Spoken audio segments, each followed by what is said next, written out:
नहीं हो पा रही हूँ। नफरत कभी खुशी नहीं दे सकती राही, पर मम्मी ये नहीं करती। ओ प्लीज, मुझे उनके बारे में समझाने की कोशिश मत करो, वो कितनी महान है। ये रिश्ता क्या कहलाता है एपिसोड की शुरुआत होती है अंशुमान के अभिरा से माफी मांगने से। अभिरा कहती है कि उसे माफी की जरूरत नहीं क्योंकि उसने खुद पूकी समझकर किसी और को अपना समझा। उसे बार बार भरोसा करके टूटने का अफसोस है।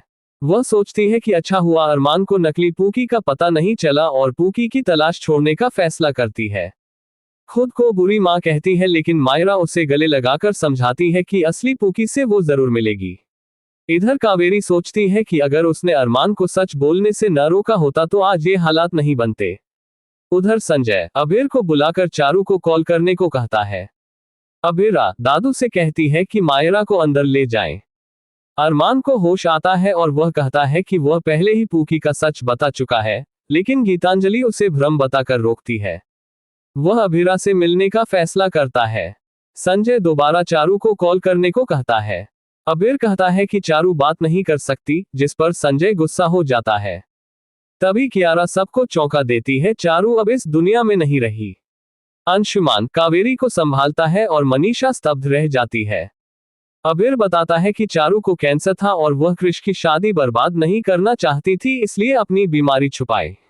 काजल इस खबर को मानने से इनकार करती है और अबीर पर झूठ बोलने का आरोप लगाती है। अरमान ये सुनकर हैरान रह जाता है। काजल उसे समझाती है कि वह अबीर की बातों पर भरोसा न करे।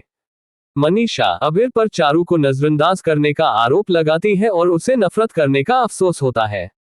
अरमान का दिल टूट जाता है। कियारा उसे मजबूत रहने को कहती है क्योंकि वह एक और भाई बहन को खोना नहीं चाहती। पूरा पोतदार परिवार बिखर जाता है। काजल फिर भी यकीन नहीं करती और अभिरा से चारू को कॉल करने की जिद करती है। अभिरा उसे समझाने की कोशिश करती है। अरमान दूर से देखता है और सोचता है कि सच्चाई सामने आने के बाद भी अभिरा मायरा के साथ क्यों नहीं है। कावेरी कहती है कि अभिरा अब तक पूरी सच्चाई नहीं जानती और अरमान से कहती है कि देर होने से पहले सब कुछ बता दे। अरमान ठान लेता है कि अब वह झूठ नहीं छिपाएगा। काजल टूट जाती है, अभिरा उसे संभालती है।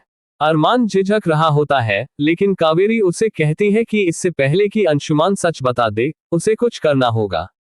अरमान कहता है कि कावेरी को परवाह का नाटक बंद करना चाहिए। इसी बीच दादू गीतांजलि से कहता है कि उसे पता है मायरा ही असली पूकी है। गीतांजलि जाने की बात करती है, लेकिन दादू उसे रोककर कहता है कि वह पूकी अरमान और अभिरा को अब अलग नहीं कर सकती।